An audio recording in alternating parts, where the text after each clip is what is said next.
Good day and thank you for joining CivilNet. This past few weeks in Armenia have been critical, to say the least, and whatever's happened and is still continuing needs a lot of reflection and discussion, to say the least, whereas the impression is that Armenia's internal affairs are being sorted out now. There are hopes of change, there is hopelessness of that never happening.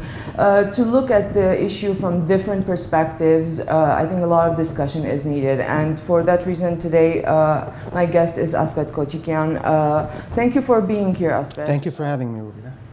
Your evaluation and approach of what happened on the 17th of July, what it represents, what it symbolizes, where was it meant to go, where did it actually go? Those are a lot of big questions to answer, but I think looking at it, I think it's a manifestation of a level of frustration that exists in the country. This is something that has been going on for the last couple of years, at least for 4 years, and it always happens in the summer more or less, where there is a almost spontaneous masses reacting to various issues, be that social, economic, or in this case political. And in this case, what happened on July 17, when a group of armed individuals took on the police station demanding the resignation of the president and a bunch of other demands, I think it is basically the end or the last straw that broke the camel's back in a way. It happened at a time where after 4 months or after a couple of months after the Karabakh war, there was also a level of uncertainty, and it doesn't exclude the fact that one of the symbolism, when you said what does it symbolize, the fact that most of these individuals were fighters in Karabakh. I think it's very interesting. I don't know there is any causation there, but probably a correlation as to why that happened. Symbolism, people are very much into symbols, and I think the choice of the name of the group, Sasnadzerer, Daredevils of Sasun, it symbolizes a heroic, epic aspect of Armenian history, but at the same time, it also manifests the need of individuals of the society to have heroes. We always in search in our daily life, we are always in search of heroes and ideals, and basically this group managed to cater to that. Not to all of them, but again, a large segment of the society. Well, I doubt it was intentionally done, but what happened, in my opinion, is that people reacted to what's happening almost archetypically. Yes. This historical need for heroes, this historical need for change, a savior.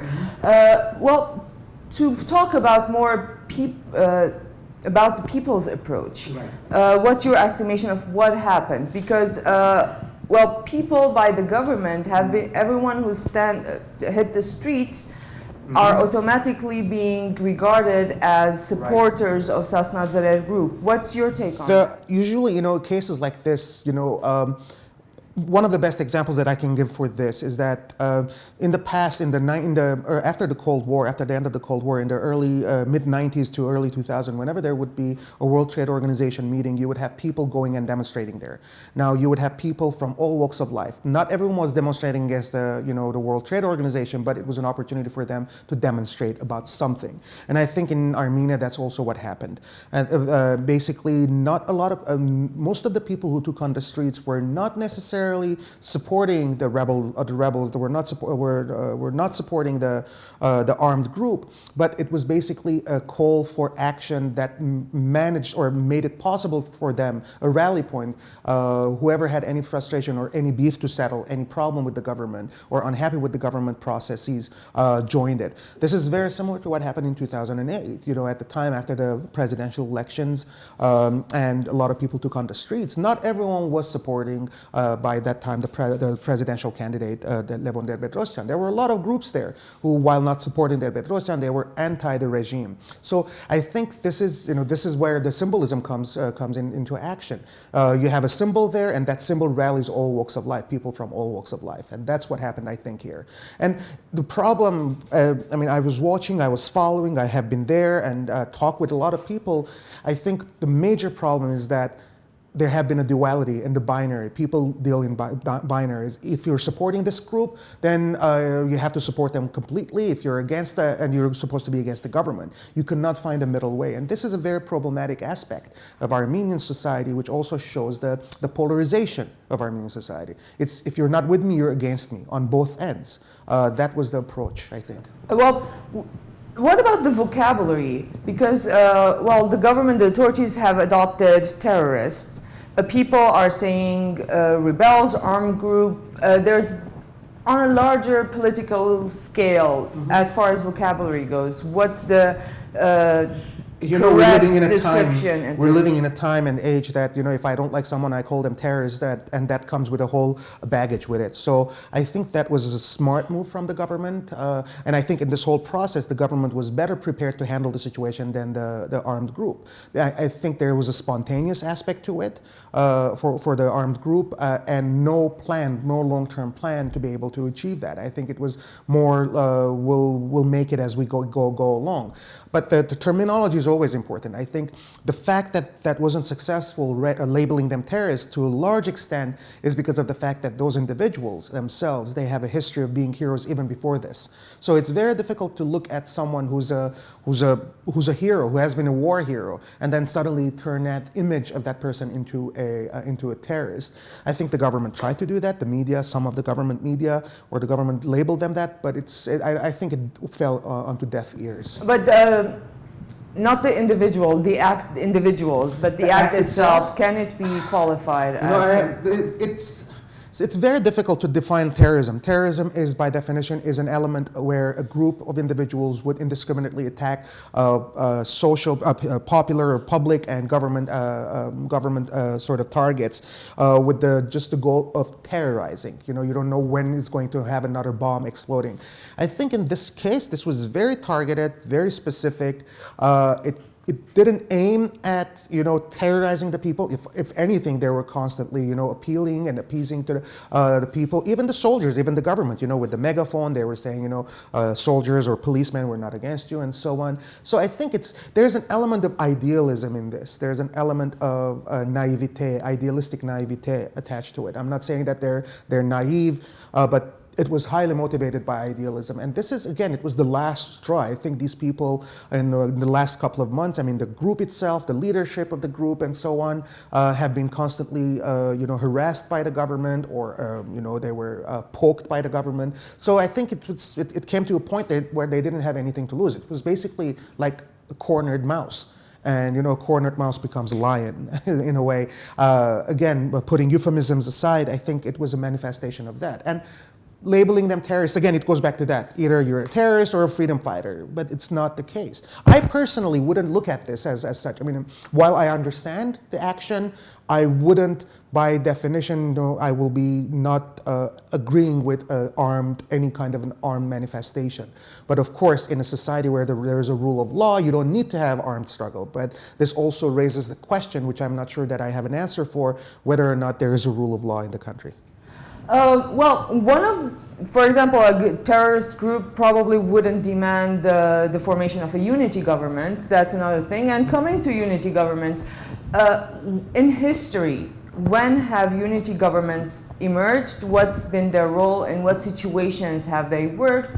Because other than being one of what they're asking for, including Girar Safilian and the coordinating committee, the Sasnazerers themselves, it seems to be the only bet that the society has at this point for change, a unity government. And well, what's your take? What's historically the role of unity government and how it would work within Armenia's context? Governments of national unity would work when there's an existential crisis for the country.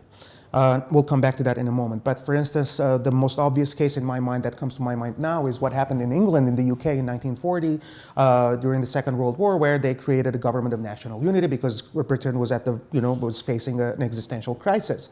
It has happened before in Israel in the 1980s, where the two largest groups joined actually hand and formed a government of national unity. So the whole point is to deal with an existential crisis.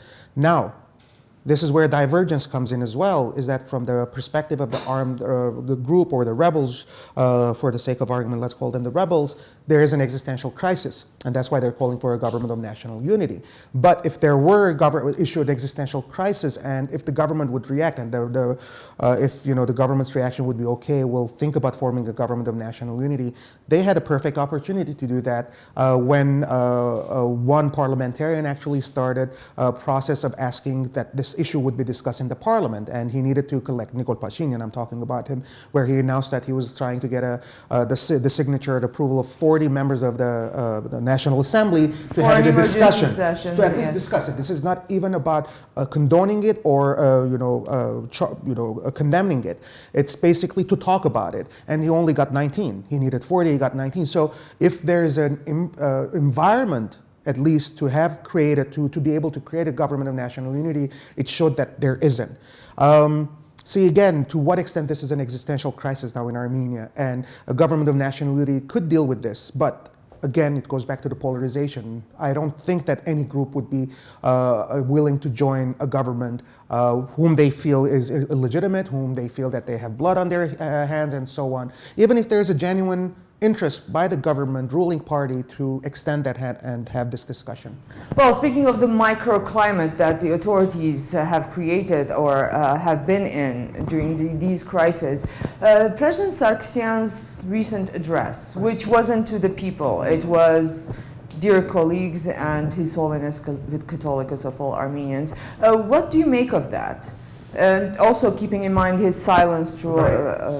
I think there is an element of ruling versus governing here, and any leader, the leader of any country, whenever the country faces a crisis, be that a natural disaster or even a small shooting at a school. I mean, my point of reference is the United States. Whenever there would be school shooting, the president would come out, after maybe within a reasonable time, after he or she has all the facts by the law enforcement agencies, and make a statement. You need to address the people to make them realize that A, I am here, I am taking care of the situation, and also I'm trying to find a solution for the situation. I think the silence in itself was problematic and actually really hurt his political capital, whatever he has from that. In terms of addressing it, the address that he gave to a select group of people, I think it also subconsciously, to a large extent, instead of addressing the people, saying that people, or public or citizens, we're going to try to solve this together, let's have a dialogue. Now the dialogue is happening at the upper echelons of power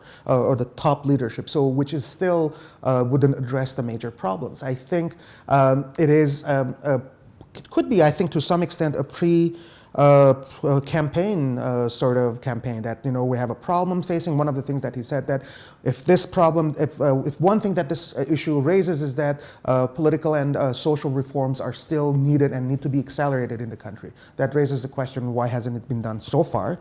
And the second is that, then do you think that you're part of the problem? You think that you're the part of the problem because it was directed against you? So I think it was a very much of a sort of an exclusive club kind of a statement that he made. And his references to Lebanon and Syria, which that this has been discussed largely, because I think one of the impacts that this speech had was that everyone thought it was quite unfair to have a comparison with Lebanon and Syria, whereas the context is quite different, or it's not. Yeah. Well, one thing I have to say is that the English translation of that statement, which appeared on the presidential page, it was awful. They have to be better speech writers, or at least translators, when it comes to that. I compared both. I read the Armenian and then the English as well, but to make sure that there was no misrepresentation. But I think there were a couple of things. The crisis that you have in the Middle East now, especially in Syria, a war which we've been following, or at least most of the people in Armenia would have a tangential understanding of, is very sad and very bad. So when you're bringing that image that's saying that this is what will happen here if we continue this, that already basically keeps the people at bay, or they would think twice.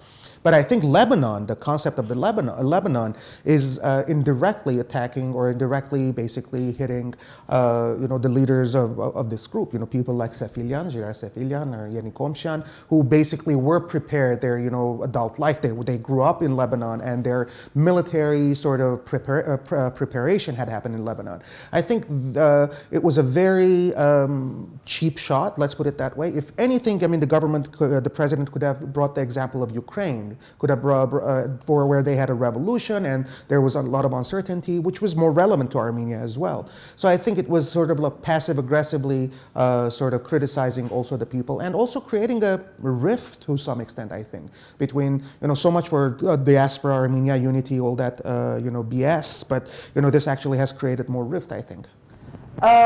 Diaspora, Armenia unity, yes. The reaction of diaspora, and what impact could the diaspora possibly or should definitely try to have in Armenia? It shouldn't and doesn't have any possible impact. Shouldn't, mostly because of the fact that you cannot expect a group of people living outside of the country to have an impact on the country's processes in the country. If you want to make an impact, have an impact, you need to have it in the country. And I think diaspora has always been, and again, we're talking about the larger organized diaspora, let's call it that way, which I believe it's not more than 30% of the overall diaspora population. But it has been very much of an armchair nationalism, sitting far, in your own comfort of your own home and your own country. It's easy to look at it and criticize it or criticize the actions.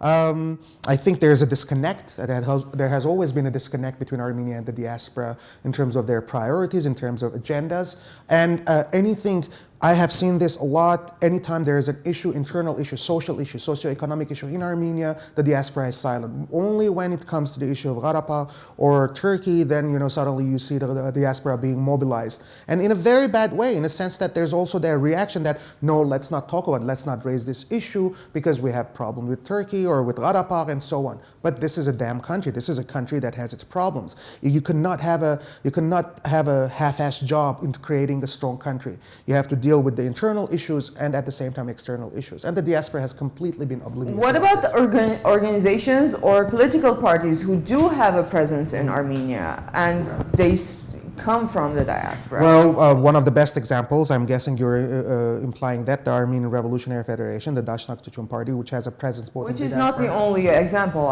Yeah, but the more prominent probably, the more active and the more prominent, including the fact that they're in a government coalition. I think this is also a reality that the party itself, that those parties have to realize that operating in Armenia is a completely different ballgame than operating in the diaspora. In the diaspora, it's about community, it's about lobbying perhaps, but in Armenia, it's about governing. You have to make that distinction. You shouldn't rule, you should govern. And those agendas are not necessarily all the time converge. And for a party that is in the government now, if you're looking at the day-to-day activities, economic, social, political, there's always going to be a friction with your larger agenda when it comes to the diaspora. So this is something that for the last 25 years, since the independence of Armenia, the diaspora hasn't come to terms with, that Armenia is a country. You operate in a country with all its premise, with defects, advantages, and so on. You cannot maintain an Armenianness in Armenia, whatever that means, as you did in the diaspora. Or your priorities in Armenia is not the same as your priorities in the diaspora. That is a huge disconnect, and no one wants to admit it, I think. And because they don't want to admit it, they're not addressing it. One last question. Now that everything's up in the air, what are possible trajectories that you see, what are possible outcomes from this? Well, leadership-wise, yeah. From your conversation, I understood that there will be a huge resistance to the formation of a national unity government. Right. There will probably be a huge resistance to possible emergence of new leaders. Right. What's your estimation? See, okay, well, as a political scientist, as a political an analyst, if you want to call it, I always have reservations about making these predictions because, again, these are so many factors that one cannot possibly know of completely. But that being said, I think one of the major problems that Armenia faces today is the issue of leadership, be it political leadership, statesmen, stateswomen, people who are not politicians, they are people who govern. This is one of the major aspects. And there is also a lack of interest or perhaps how should I put it, the guts to take on challenges and lead. This reminds me of a French politician back in the 19th century by the name of Alexandre Auguste Ledru-Rollin, who at some point he was sitting at the balcony in his house and he sees a crowd of people going and says, "There goes my people. I need to know where they're going so that I can lead them." It's always a reactive rather than taking advantage. And we witnessed this in the recent events, in the demonstrations. Some individuals, political leaders, try to take on the mantle. They try to take on the baton to translate it into political action. If you look at what happened in Serbia, Ukraine, Georgia, you had mass demonstrations, people taking on the streets, but then they handled the baton, they handled the mantle to a leadership, which came in and managed. Some of them goofed up, some of them were successful, but that's beside the point. In Armenia, it's the last sprint as the people are ready to pass on the baton to a political leadership. They don't have that. This is a major, major problem. Some political individuals and characters have managed to do that, but they were criticized by the rebels, saying that you don't politicize this is a popular movement. But you cannot have the bottom-up kind of an approach only or from top-down approach. There has to be, because these are two polarized aspects, you have to work from below, but you also have to have some kind of a reaction from the top. What's happening, I think, in about 6-7 months, there will be elections, approximately 7 months, parliamentary elections, the first parliamentary elections under the new constitution, and this could actually be the sort of the initial firing shots of the campaigns. This could be an issue that could be raised by different political parties, but I believe people have lost their belief and trust in any kind of a political leadership. Politicians do not instill trust, they do not instill confidence in people, and this actually makes it more difficult for people to have hope. If they do not have hope, these are the results that you see: people basically taking arms, saying there's no way out, this is it. Again, the example, if you had political will by any of the groups or any of the political parties in the parliament, you could have easily gotten 40 signatures. Discuss it. I mean, see, that's the banality of it. You don't need to approve it. You do not need to condemn or approve it. You're just going to discuss it. In a discussion, you can still say, no, I don't agree with this, but at least discuss it. There are no platforms for people, for individuals, for politicians to discuss. There is no platform for the media, or other than very few, like here, for instance, to discuss these issues and make it possible for people to have therapy. I hate you, and you say you hate me, and then, okay, fine, we settled it, let's go on with governing. That's the factor of the polarization. And if you do not have it in the parliament, you do not have it in any other aspect, in any other platform, then you end up having more and more polarized situation. And the fact that you look at the last 4 or 5 years, the movements, the Mashtots Park, you had the 150 Daram, then, eventually you had the Bagramian. These are not as radicalized as what happened now. This is a manifestation of that radicalization and polarization.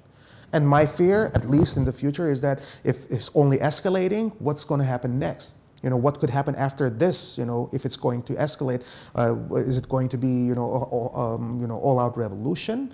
I don't believe that happens in Armenia. History shows that Armenians are not as radical as one would hope to change, to take things into their hands. But isn't de-escalation as dangerous as escalation at this point? Well, the escalation, I always look at the way I've been looking at this is that imagine you're making a fire, a bonfire, and you just light the fire. The first time it just takes a couple of flickers and then turns off. Another couple of flickers and then turns off. Turns off, there's no fire. And then suddenly after like 10 minutes, it starts burning. And I think this is what we're looking at as de-escalation is those flickering parts that we're not seeing.